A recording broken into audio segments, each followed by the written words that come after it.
All right, good evening, everyone, and welcome to the Henry Schein Dental Academy webinar series. My name is Adam, and I'll be your moderator.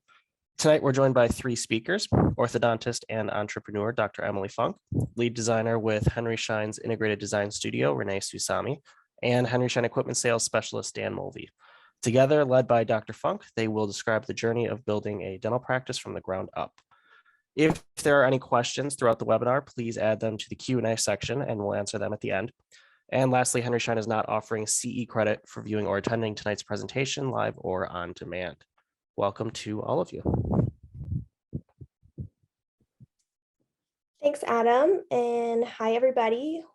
I'm excited to kind of share this process with you and how Dan and Renee have helped me to build the practice of my dreams. So I want to start off just by letting you guys know first a little bit about me.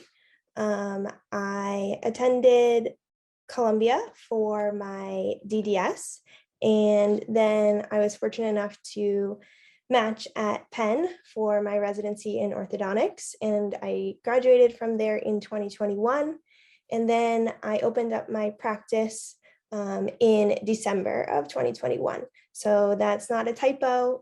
You are reading it correctly. I did open up my practice 4 months after graduating from my residency. And I want to point that out basically to just let you know that if I can do it, then you can do it. I did do most of this process during my residency, and it was hectic, but definitely doable. And I had a great team behind me. So I want to give Dan and Renee a chance to introduce themselves a little bit first. So Dan, it's all yours. Thanks, Dr. Funk. I think Dr. Funk forgot to mention that not only did she open while she was in residency or 4 months after, but there was also a global pandemic going on. So she's a little more ambitious than she let on, but that's just how she is. So my name is Dan Mulvey. I'm a local equipment specialist with Henry Schein Dental in Philadelphia.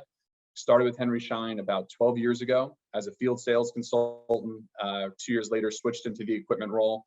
Most of you on the call, I'm sure, have had some interaction with someone equipment related in the industry. I do anything from helping folks with a transaction, a down compressor, a vacuum, something emergent like that, to more of a vague, hey, I'm an associate here and I think I want to start my own place, but how do I do it? And helping network them with local experts in the industry to help make an otherwise unpredictable process more predictable, and everything in between. So there you go. Renee? Thanks, Dan. So I'm Renee Susami. I have been on board with Henry Schein since 2014, and previously joining their team, I worked in residential design, commercial furniture design, and also senior living design. So I have a little bit of experience behind my belt before joining the team. And the team that I joined is Henry Schein's integrated design studio. We have a team of 20 plus designers that specialize in dental office design all over the country. Our projects can be anywhere from a project like Dr. Funk's, where it's a tenant lease space, all to a brand new ground up build or just a simple refresh of their existing space. Our services offer everywhere from space planning. We offer 3D visualization, equipment and technology specifications, as well as interior design services. So happy to be here tonight with you guys.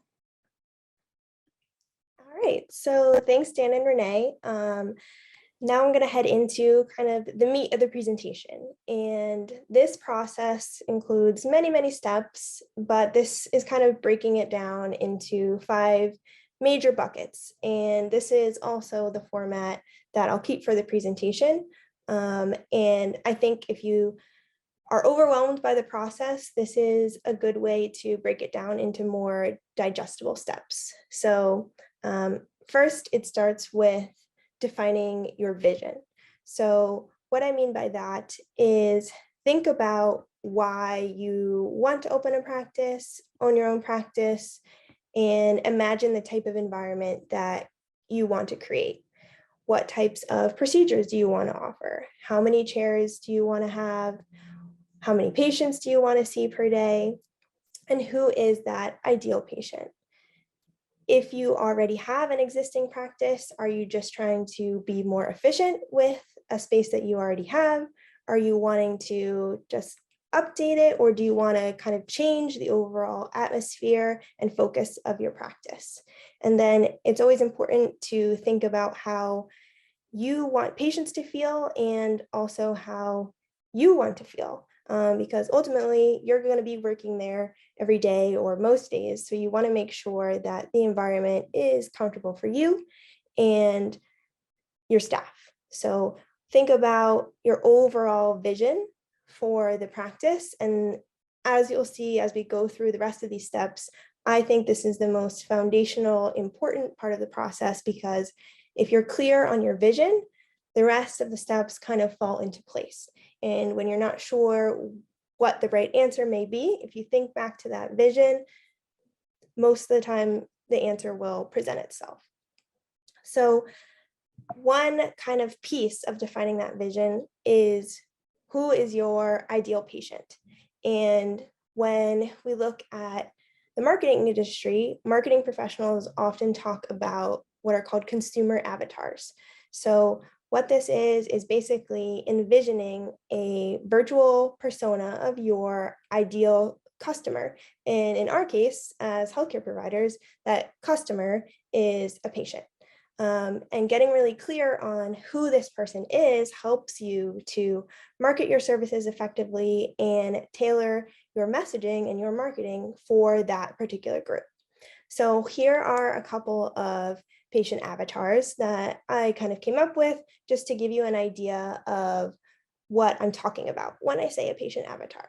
So for example, we have Millennial Meg. She's 25 to 35 years old, and she's probably more focused on prevention or those more aesthetic treatments like whitening, maybe some aligners, and she's a millennial. So she's into technology, she's focused on convenience.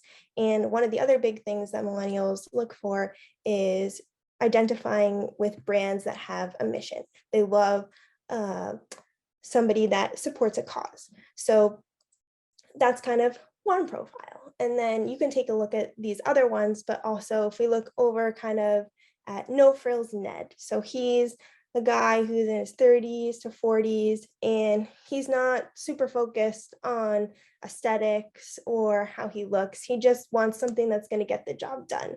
And he might only come in to see you when he's in pain and he needs care urgently.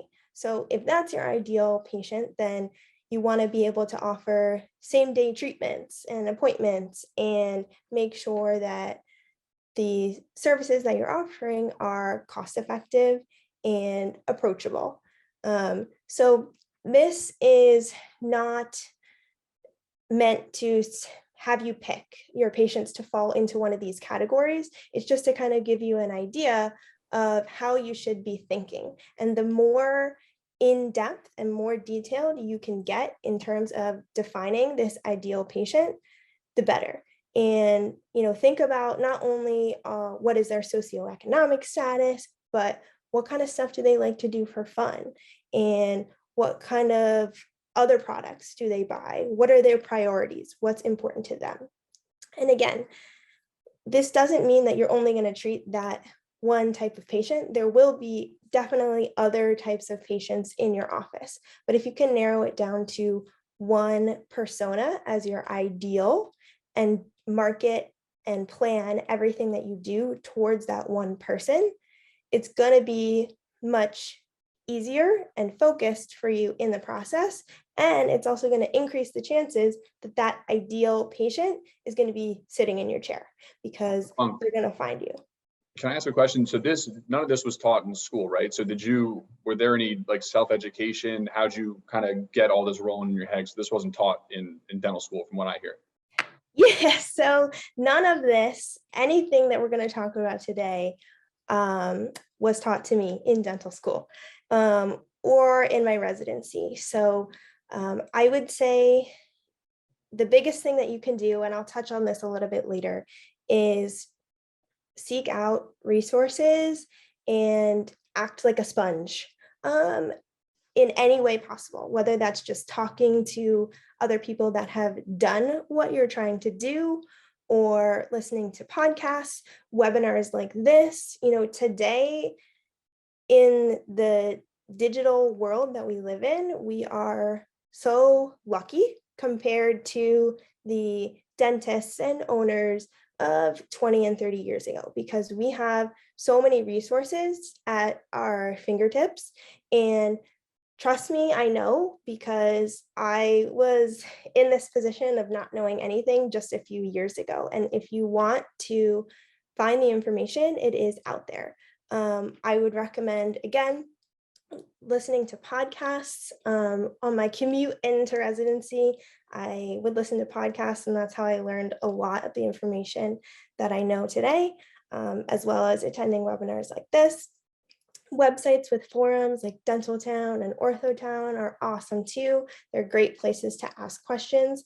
And my number one tip would be find somebody who's doing what you want to do. So whether that's opening a practice, owning a practice, or is really big on social media, whatever it is, and reach out to them and learn from them the best that you can, because there really is no course for this stuff. So you have to kind of take the initiative on your own, but if you look for it, the resources are definitely there. But yeah, thanks, Dan. Okay, so going on to back to the vision. You want to, like I said, define what your practice is going to look like as best as you can. So this is kind of where I landed with my practice. Now, I'm an orthodontist, so my focus was focused on an orthodontic practice. And my clinical focus was on clear aligners and more aesthetic treatments. I wanted to have a digital workflow and be very technology focused. And my patient base was upper middle class working professionals in that 30 to 45-year-old range. And I wanted to be treating them and their children. On the team piece of it, I really wanted to look for people who were caring, with great attention to detail, who were not only interested in the manual work they were doing, but also with building relationships with patients, and always looking to learn new skills, because I'm always looking to learn new skills, and I want my team to be able to grow with me.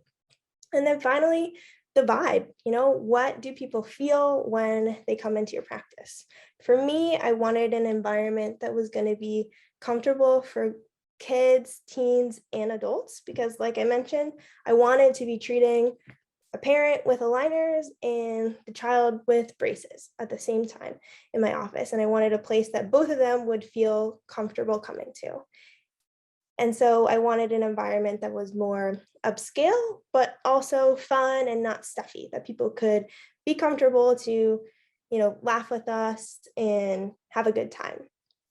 And in ortho, sometimes practices can be pretty fast paced, and I wanted to have a steady flow of patients, but I wanted to be able to build relationships with them and not feel like we were rushing. So that is kind of my vision. And I feel like that comes through in the design that we ended up coming up with.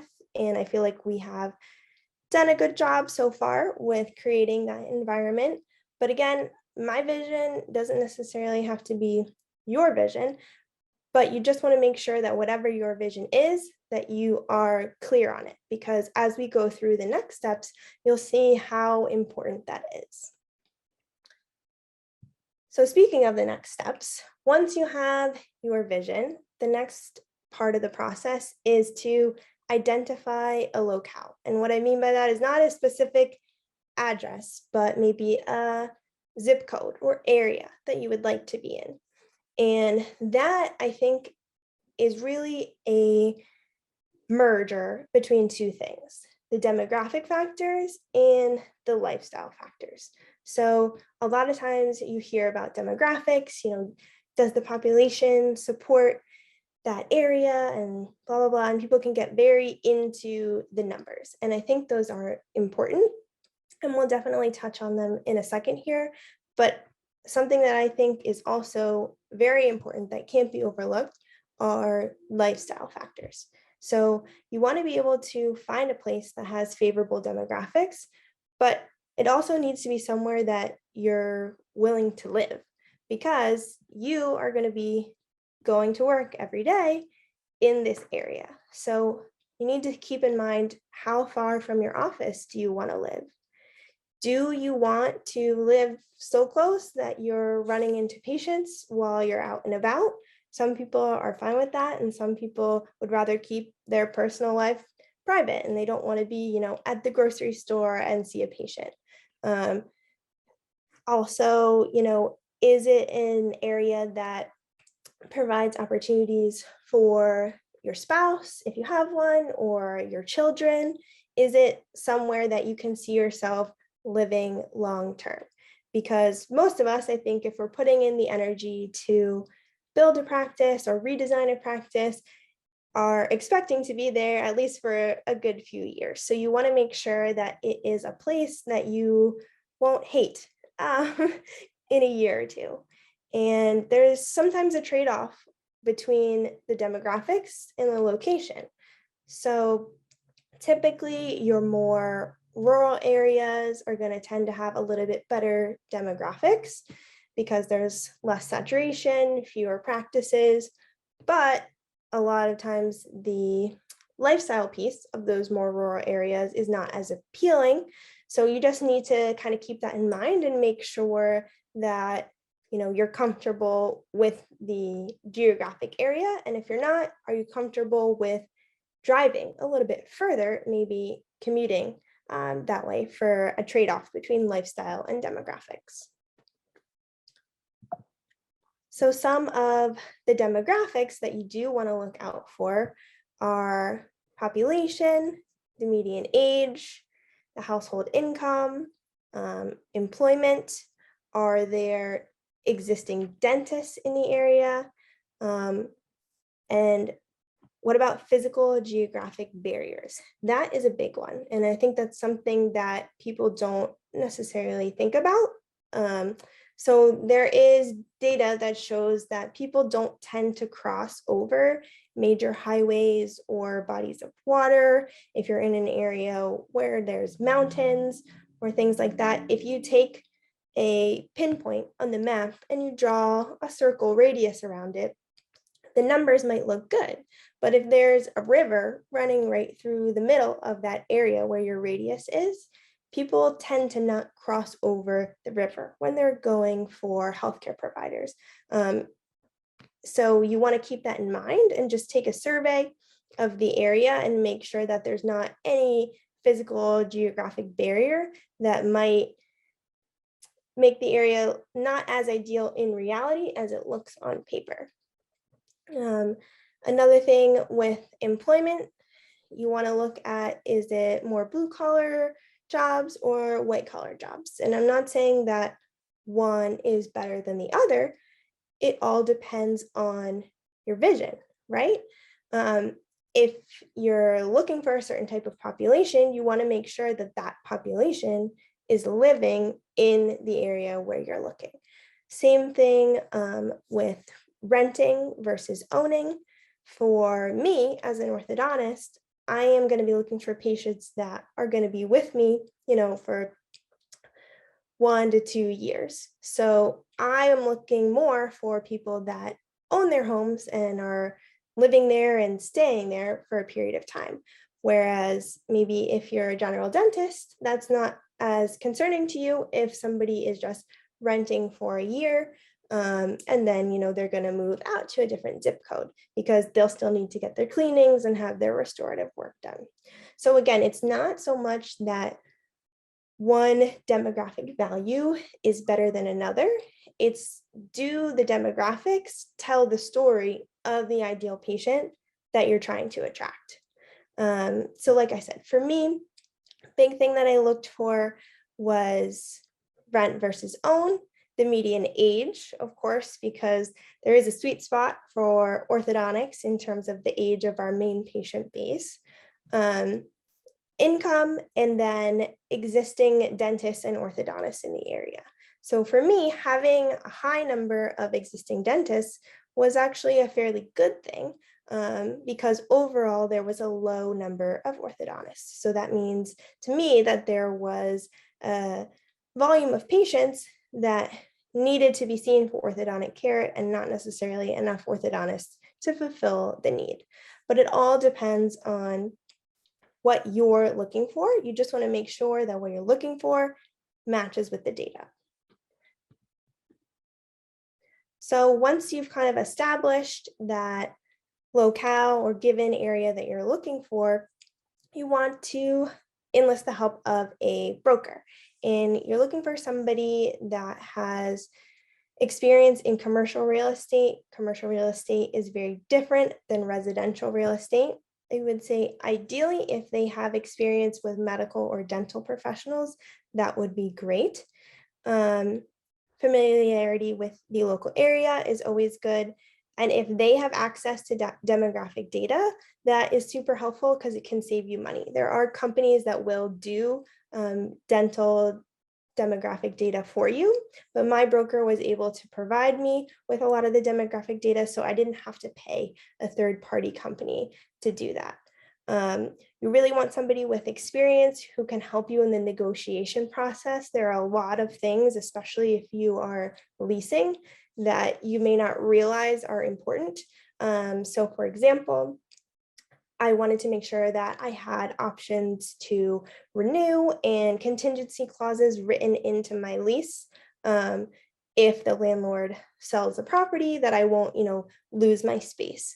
And my broker helped me a lot with that, as well as the negotiations. And also, since he had experience with medical and dental professionals, he knew some contractors who had previously done dental spaces. And that helped me in terms of getting estimates. So, the more connections you can have, the better. All right, so you have your vision, you have your area. The next thing is paying for it. And this is a part that I think can also be overwhelming sometimes too.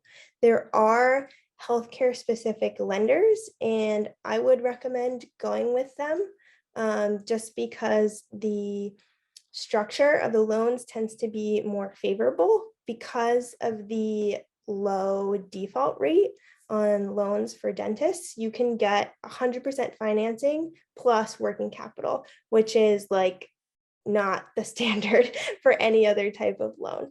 So this is awesome. And, have confidence that you can do this, because if the banks believe in us, then you know that it is definitely possible.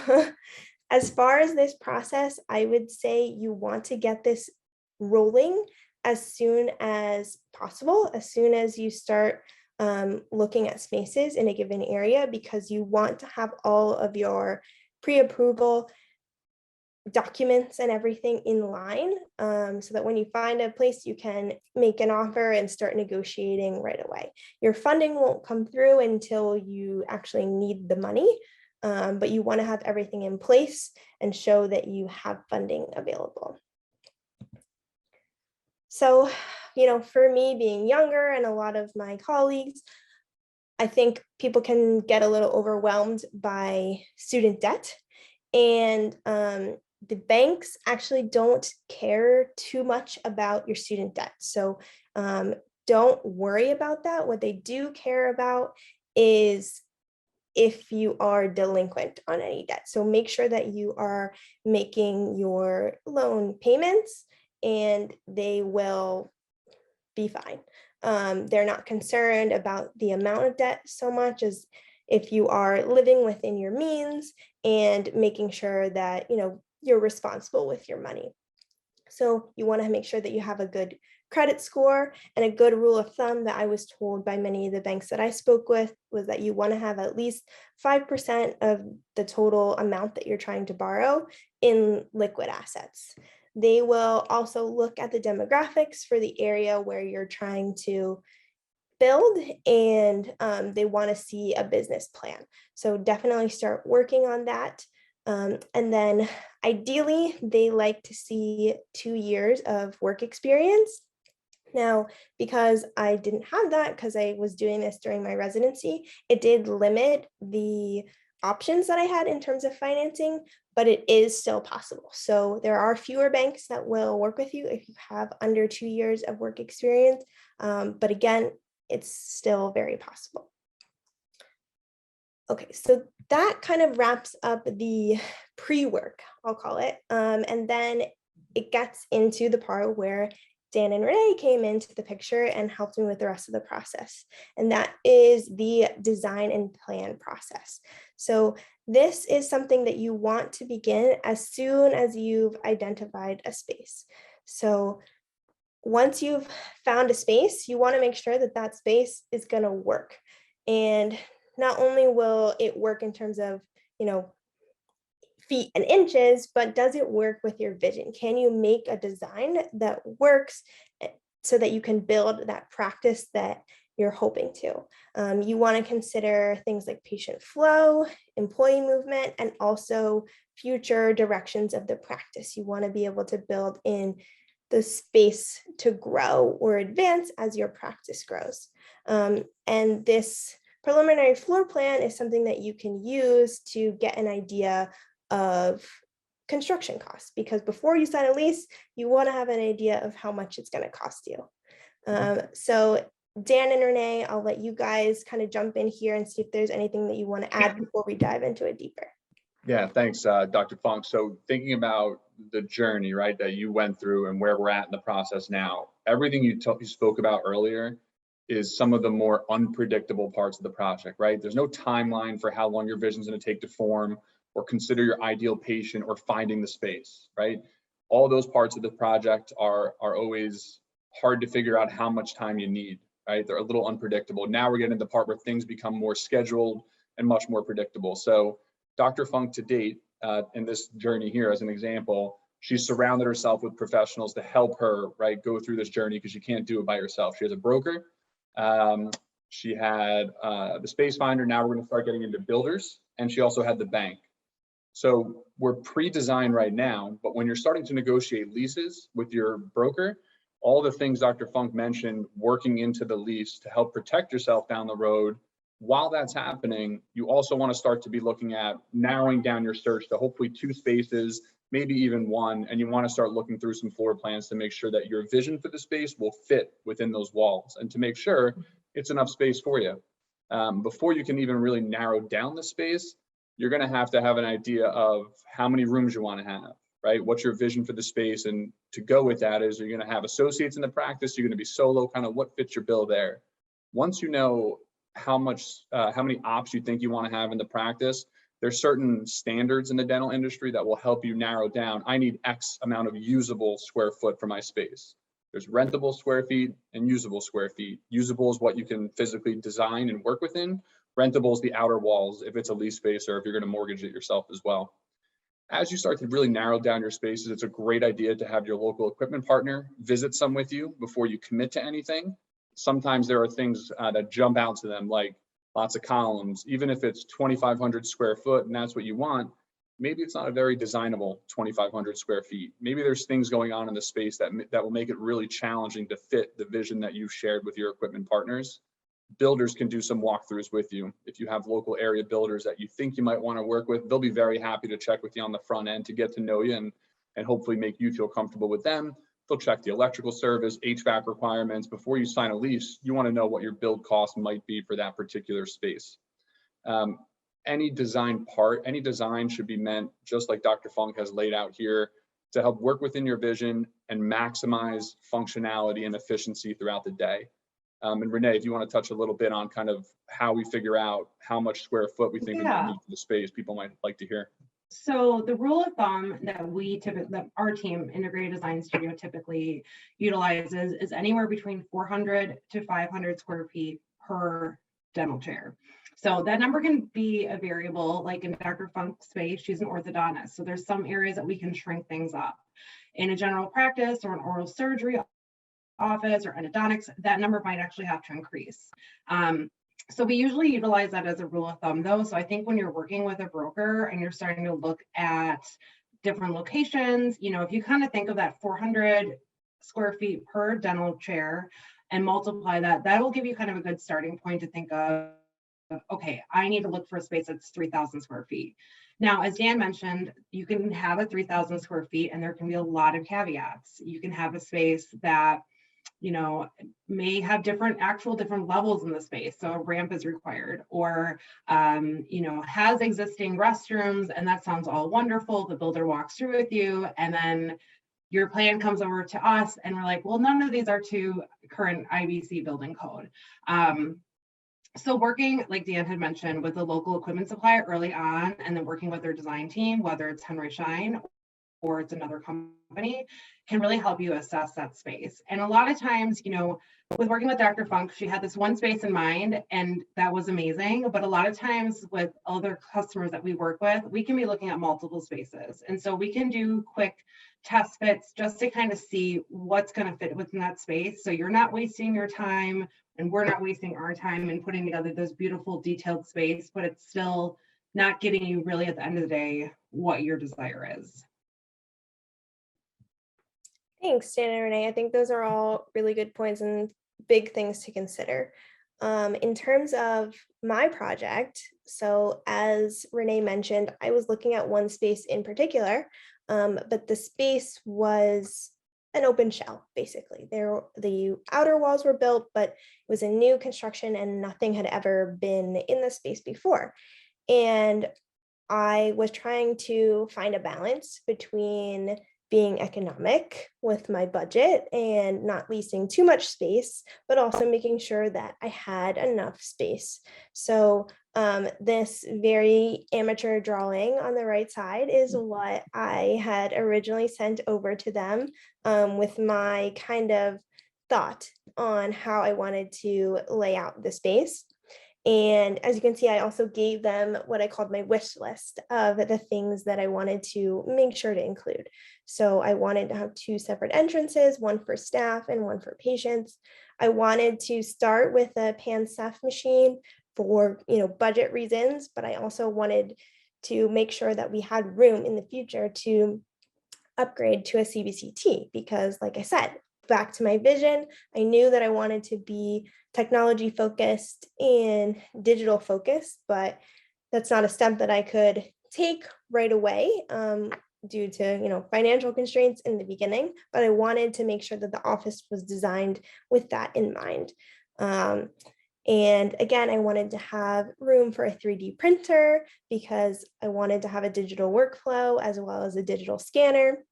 And then just some other things like a consult room, storage closet, staff room. And this picture on the left was the builder's kind of schematic of the space, and it shows different breakdowns of the amount of square feet. So Dan and Renee helped me to decide exactly how much space that I needed. And we ended up going with the 1751 square feet, which was slightly more than the original footprint of the space, which I think was around 1,500 square feet, but didn't extend it all the way to that 1,900 square feet. So they helped me to kind of find a balance between what was enough to be functional and have some room for growth, but was still within the constraints of my budget. So this is kind of where we ended up. And as you can see there, our floor plan looks much prettier than mine, much more really close to what you organized. gave us, right? Don't forget, it's really close to what you gave. You made our life honestly really easy. Like Renee said, most of the time it's, yeah, I want 5 rooms in the practice, go for it, right? And then it's kind of a shot in the dark. Some people connect more with square, angular spaces. Some people like a softer flow to it. So you did make our life very easy. So you were the anomaly in that you knew you had a really strong vision. Sincerely, you did. That's not always the case though, right? So what we want to try to do is be purposeful with the revisions we do work through. We don't want to be going through a billion different things, because quite honestly, if we're at this stage of the project, you should be very close to, this is all assuming a lease space, right? You should be very close to signing your lease. And in a perfect world scenario, you would have your floor plan done, your builder selected, and drawings really very close to being done before you sign your lease. So that way, whatever free rent period you have worked into the lease, which you should have, you can maximize that, right? Cash is king as a startup. It's really tough. Money matters for sure. And you want to be respectful of it. On the slide you showed previously, that 1,700 and 1,900 square foot, 200 square feet probably isn't a whole lot of space, but times $30 a foot, times a 10-year lease, that adds up, right? Quite a bit. So you really want to be purposeful with every square inch of the practice to make sure it's maximizing your wallet and the effect for the patient. So by this point in the project, you're going to have some floor plans done. The first one is pretty much never the last one, whether it's you see it on paper and hey, I saw a picture somewhere, I think I want to work through it again. We're happy to do that. There's ways to achieve it pretty efficiently as well. Or like happens in construction, something happens during the project you weren't expecting, right? A column's uncovered somewhere that can't be moved. We thought it could. You have to have a team that will kind of adjust on the fly and folks that you feel will help figure it out, right? Something's going to happen. Surround yourself with folks that will help figure it out when it does. I think that's a really big point too, Dan. And one other thing too is when our team, when we receive that wish list, we'll usually get on the phone with our equipment specialist like Dan and I will talk through kind of the ideas just so I get a better idea, because I'm never there in that initial meet and greet or walking the space. But as Dan mentioned, like the first rendition is never finalized. Typically what our team likes to do though is get on a webinar to review the floor plan, talk through some points, really get a better understanding of your exact vision and how you want that space to flow and function. With Dr. Funk's space, we did run into a little bit of a oops, if you will. There was a column that we did not know was initially there. And so we had to kind of rework the floor plan to accommodate that. So this finalized floor plan does look a little bit different than your initial sketch that you provided. But again, we had all the amenities in the space that we were looking to achieve.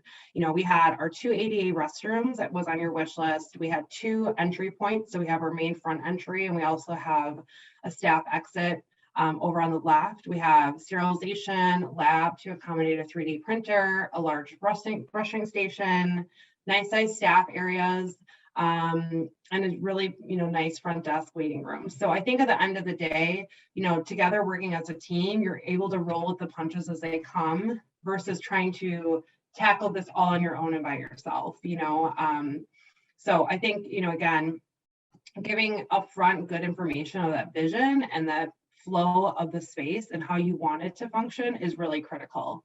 And we understand you don't know all the answers. There might be ideas that you've never thought of before. That's where our team can come in and help present some additional thoughts of how the space could lay out. Yeah, so I mean, as you guys saw, I was pretty specific about what I wanted, but they really helped me to figure out how I could get all of the stuff that I wanted to work. And then, once we had this finalized floor plan, this is what I used to get the contractor bids. But also, the next step from there was selecting equipment. And this is an area that Dan really helped me with because, being that I went straight from dental school to residency and then residency to building my practice, I told Dan on the phone, I was like, I've only ever used, the chairs that we have in the clinic here. So, you tell me, like, what do other orthodontists choose? What's popular with other people? And he helped me to find a good balance between what was, again, cost effective, but still functional, and that would give the patients a good experience. So, yeah, absolutely. Dan. And you did a great job with it too, right? So your equipment partner, I suggest interviewing several, right? Meet a few people. This is such a big part of your life. Being on the other side of it, I think I sometimes have to remind myself, this is what I do for a living. Dr. Funk might only do this once. She's very young. She'll probably do it again, but chances are a lot of folks we meet might only do this once. It's a large undertaking from a financial standpoint, an emotional standpoint, a stress standpoint.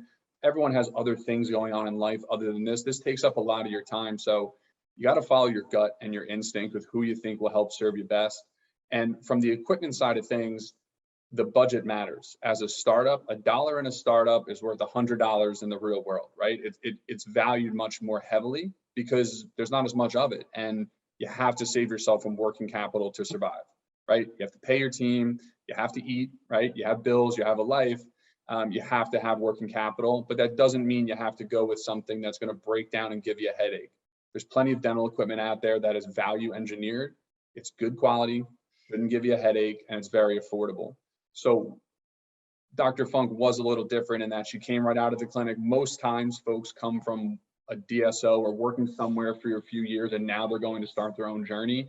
So be purposeful and mindful as you go through your day about, man, I really don't like having to reach over here for that or reach behind me, right? Keep track of those. Sometimes it's hard to remember what you do like, and it's much easier to remember what you don't like. And knowing what you don't like will really normally steer you in a direction or two that will work within your budget and help serve you well. Dr. Funk is so young, like most startup dentists. You don't know what's coming out today or tomorrow, right? Technology 10 years from now. So you try to future-proof your design and your layouts as much as possible. You don't want to oversize things. You don't want to undersize them. It's kind of a Goldilocks situation. You really want to try to find that right fit. And over the 12 years I've been doing it, dental offices have changed, right? Everyone needed consult rooms originally. Consult rooms aren't as important now. Almost always it's like a treadmill in my basement. It doesn't do anything. When I got it, I swore I was going to use it every day. And now it just collects clothes and dust, and I'm worried about my kids running over it or something like that. So there's different things to consider, and lean on your dental professionals, like Dr. Funk said, or lean on anybody that you feel comfortable with. Find someone to ask uncomfortable questions with, and don't be shy about it, because if they're going to serve you right, they'll be candid with you and be honest about the best way to do these things. Yeah, and I think, again, I'm going to sound like a broken record, but going back to that vision was super helpful for me in every step of this process. And, I wanted to find a good balance in terms of, the budget, but I also wanted that more upscale feel to my office. So what I ended up doing was getting a more economic chair, but then I got like the upgraded upholstery for it. And honestly, the patients don't care about the brand of the chair, but they care about how it feels when they sit in it and what it looks like. And, I tried to make decisions based on what patients would notice and things that were worth spending a little bit more on versus, being able to cut back. And Dan did a good job of kind of helping me decide where those, compromises or budget reducing things that we could do could come in. So then, Dr. Funk, I think too, going to that point is, once you, just like the first prelim design isn't always the last, when you organize your equipment proposal, it's also not the last. You should be able to have someone that will go through it with you and walk through line by line to explain what everything is, and also let you know this is a line item, you don't need it today, and it's easily added at any point down the road. So let's cash flow it. Let's set up goals. When you're at X number of patients or whatever the deal is, then it'll make sense to invest in it, but let's take it off now because it might not make sense for the budget today. Versus this is something that if you want, you do have to do it now, and here's why, right? You kind of right size your proposal or value engineer it, which is a term you'll hear a lot of builders use. You don't need to get everything today, but there's some things that will have a bigger impact today, especially from a new startup standpoint. It makes a big difference doing that too. Yeah, that's a great point. So then we had our floor plan, we had our equipment, and then the next part was the interior design. And again, I'm going to say it, vision. So what I did, this is where Renee and her team really helped me out. I basically provided them what I called like a mood board for the office with a bunch of images that I had pulled from other practices or just general interior design, even some pictures of like homes. And I said, this is what I'm going for. And they took that and they came up with this concept statement. And these are, their images from that concept statement with the inspirations and the color palette, and they completely nailed it. So Renee, if you want to just give a little bit about that process. So I think everybody listening in can understand that you are very organized. And so, yes, Dr. Funk sent us a mood board that had a lot of really great reference points to us. Another great resource, and going back to social media, is Pinterest. Pinterest is a great place for you just to dump a bunch of different ideas, a bunch of different things you like, and putting it to the next step and collecting it into a mood board is a really great tool if you're working with our team or a local designer. So a little bit on our process and the service we offered for Dr. Funk is she signed on with our signature service, which is for material finishes only. So we helped Dr. Funk create her concept statement. So really, again, going back to that word that we're going to drive into the ground tonight, but is vision.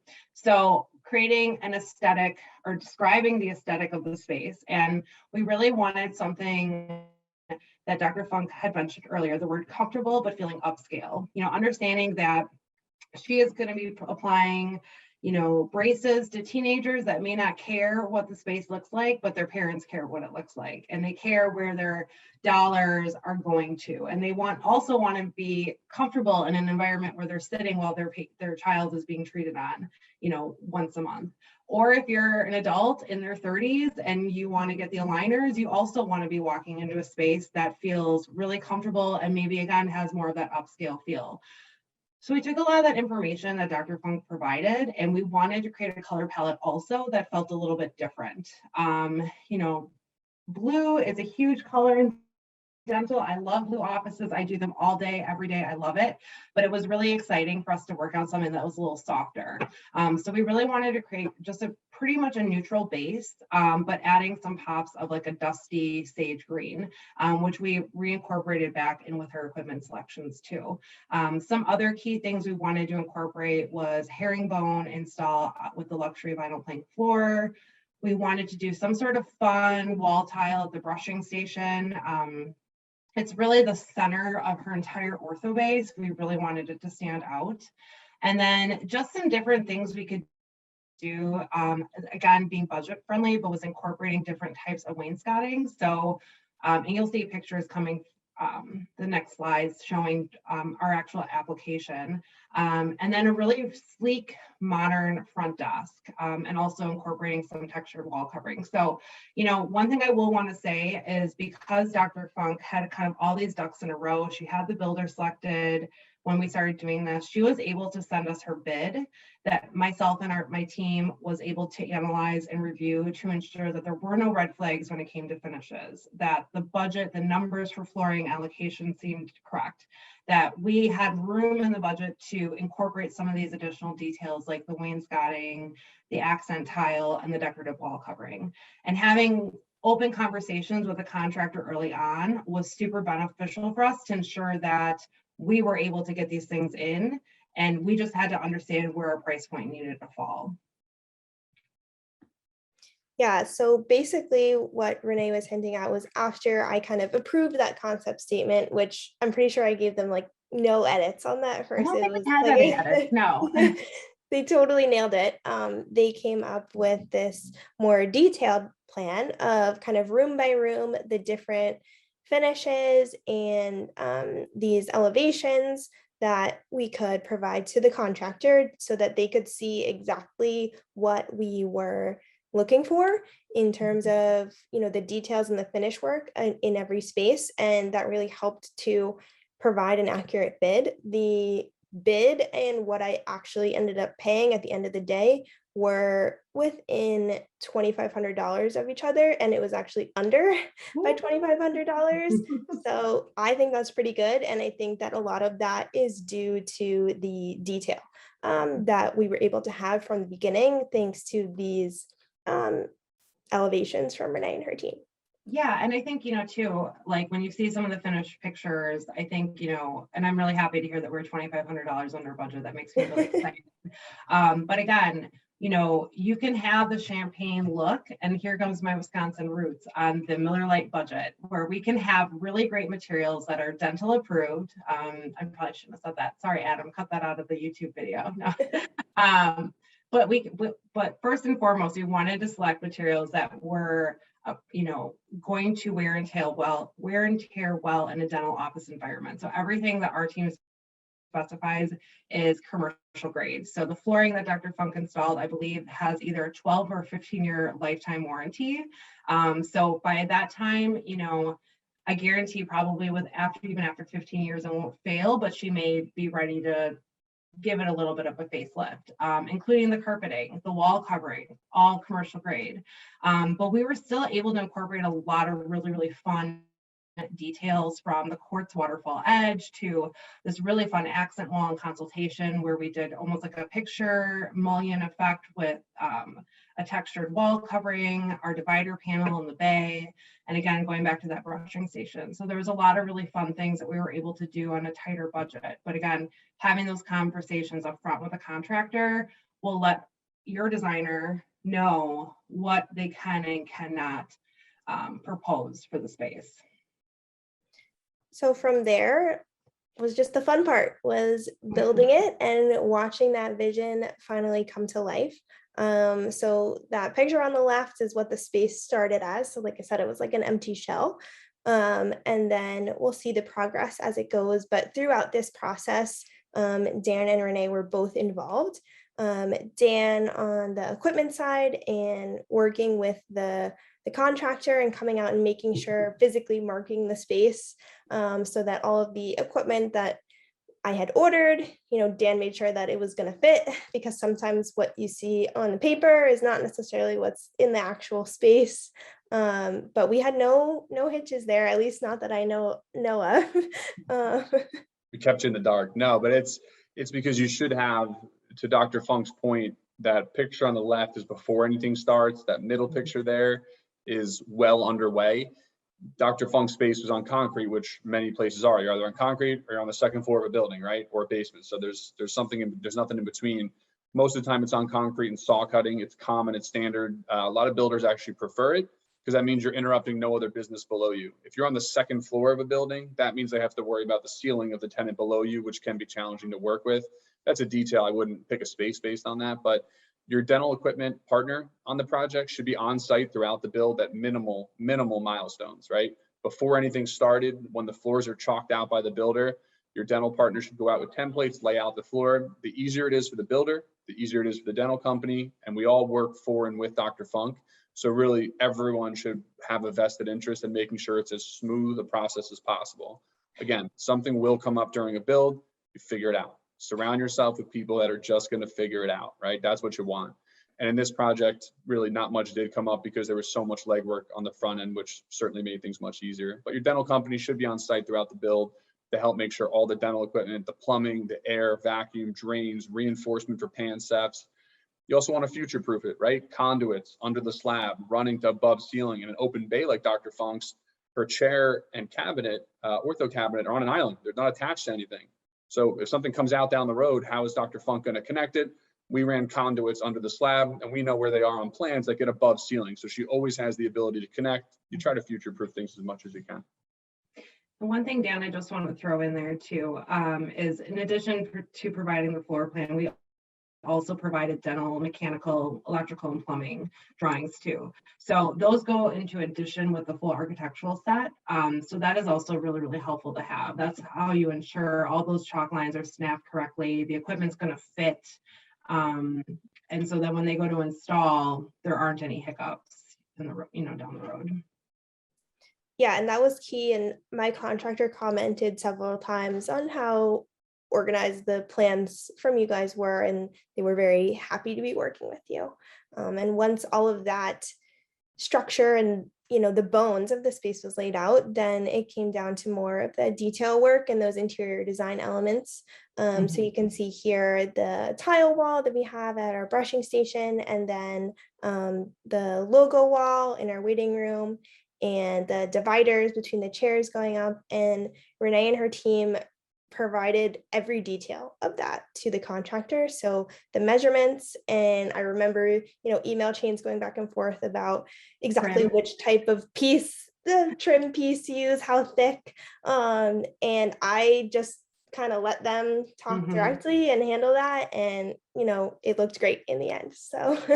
And I think that's where working with an interior designer for this aspect of the project is really critical, because like you said, you're finishing up your residency. Did you have time to go to Home Depot or to look at a builder's guide of millwork trim options? Is that, okay, I want that profile? No, let a professional help guide that. You gave us the mood board. You gave us kind of your vision of what you wanted.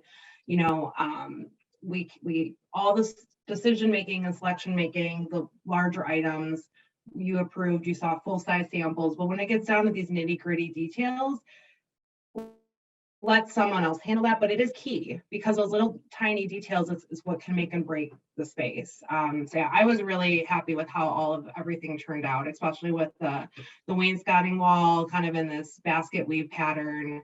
Not always the easiest thing to build. So I'm sure they were not happy with me, but I think we made it pretty easy for them. So Yeah, so the office turned out great. Here are some pictures, as you can see, of what the final space ended up looking like. And this over here is our consult room with that kind of feature wall that Renee had mentioned. And for me as an orthodontist, every patient gets a consult, and that's their first appointment, their first impression with the office. And I get comments all the time on the design of the space, and people love it, and they ask me about the design process, and they're like, oh, that must have been so fun, it looks great in here. And it's a conversation starter with the patients, and that is exactly what I wanted. Here are our more clinical areas. As you can see, that tile feature wall in the brushing station, and we also have that in our patient bathroom, as well as the herringbone floors throughout. And I'm just really happy with how everything came together, and they totally nailed my vision, but I was pretty clear about what I wanted. So I'm going to say it one more time. The more that you can get that vision in mind and be really solid, the rest of those decisions will just kind of make themselves. And I really found that to be the case. And now that I'm open and we are getting patients in the door, the patients that I wanted are the patients that are coming in. And I think a lot of that is because of the decisions that I made always being in line with the vision. So, I guess to kind of conclude everything, my overall advice is, like I mentioned before, start as a sponge and soak up as much information from as many sources as possible as you can. Budget, if you can, time in your schedule for meetings and appointments. This is something that I did not really have the luxury of doing because I was still in my residency full time, and I was having meetings during my lunch hour on my commute home. Renee and her team knows that there were a few times where I was late to our Zoom because I was stuck in traffic. So, I was able to get it done, but if you have the ability to, have one day off a week or something like that, where you could do some of this administrative stuff, I think it would be super helpful. And going along with that is, no matter how long you think it's going to take, it's going to take longer. That's just the nature of construction, especially in the climate that we're in right now with supply chain issues. And it is what it is. And I was very fortunate to, I started looking at spaces in November of 2020. And even though there was some delays on my end with the township in approving our permits and things like that, because all of our plans were so set, once they got that approval, the construction flew, and they were able to get it open and finished really quickly. Another thing, you can never have too many outlets. I already, feel like, oh, I wish I just put one more outlet over here. And again, it's a balance between budget, because every outlet costs more money. But I think in the world that we're in, and with more technology and digital workflows becoming more and more a part of dentistry, if you think that wall could use an outlet, just add it. That so far is honestly my only regret with the space. And we're still totally functional, and I even added more than I initially wanted to, so I'm very happy that I did that. But there's always going to be things that once you're in the space and working in it, there will be, some changes or adjustments that you want to make. That's inevitable, but the more that you can plan ahead and minimize that, the better. So overall, I'm very happy with the process, and I'm loving my office, and the patients are loving it. It's exactly what I hoped that it would be. So I hope that you guys have found this helpful. And at this point, I think we can open it up to a couple of questions if there are any. Adam, you can let us know. Yeah, absolutely. Got a couple here, one of which I know you mentioned early on, you listen to podcasts. Any podcasts you specifically recommend? Yeah, so I was commuting into residency. I had about an hour commute. So I was a big podcast junkie. And I would say if you're on the younger side and you feel like you want to open a practice or do an acquisition, I would definitely recommend a podcast called Shared Practices.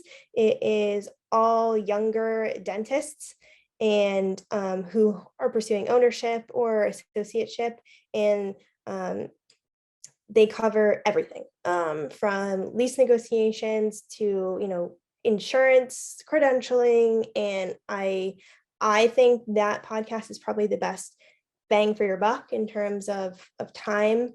And there are so many podcasts. There are some other ortho ones that I listen to, like Orthopreneurs and Survival Guide for Orthodontists. But there's also, Dental Nachos, and I know Howard Fran has a podcast as well. Like, honestly, if you just type in dental on Spotify or Apple Podcasts, so many come up.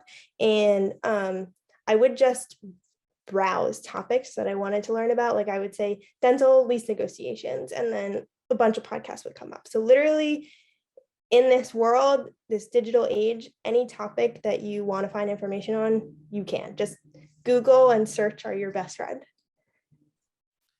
Another question here. What are the most applicable aspects of your dental school residency curriculum? Oh, wow.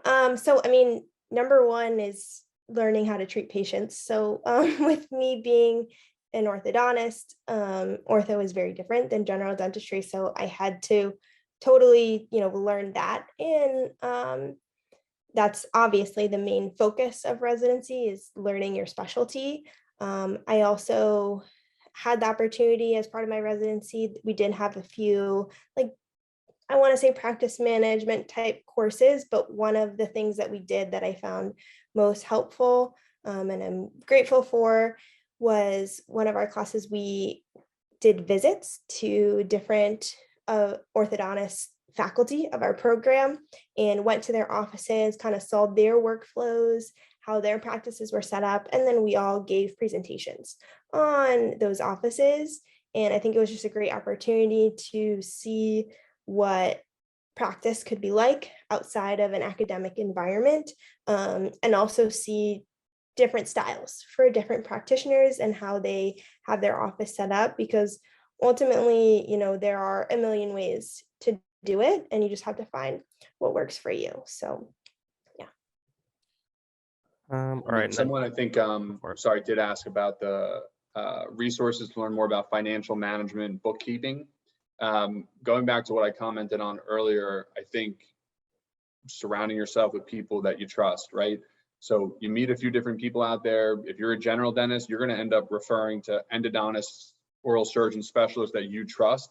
It's no different than the dental professionals that you surround yourself with. Chances are they'll know folks that do this, that are proven resources in the market. Or like Dr. Funk had mentioned, if you're coming out of residency program, ask the faculty, right? They'll have folks that they've worked with. I mean, lean on your peers, going back to being a sponge and different type of outlet than Dr. Funk was talking about. Have lots of different outlets to bounce ideas off of, different folks.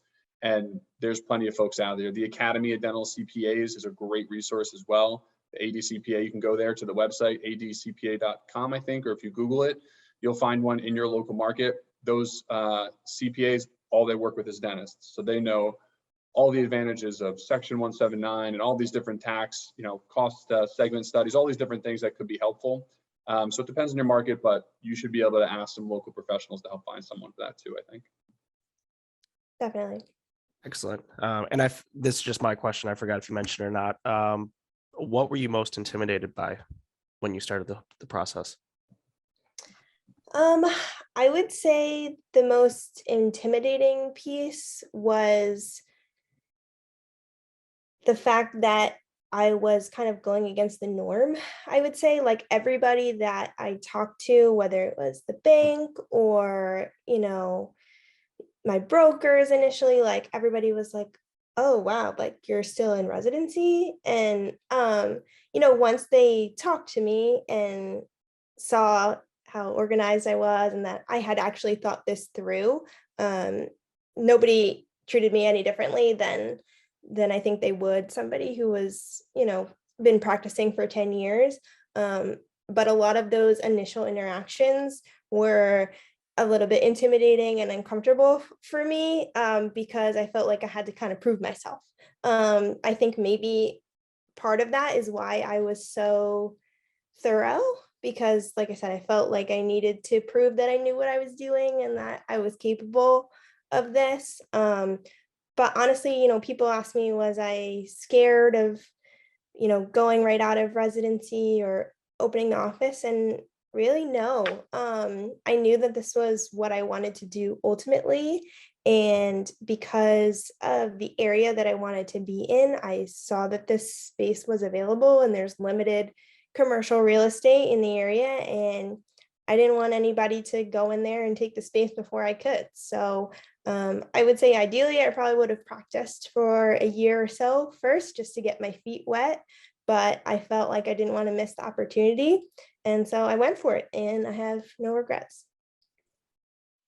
Love to hear it.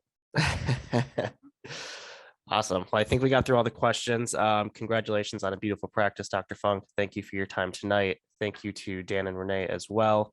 If anyone does have additional questions, feel free to email us at webinars@henryschein.com. We did record the webinar tonight, so we'll shoot that out to everyone in the next week or so. And then if you want to attend future webinars, henryscheindental.com/webinars for our upcoming schedule.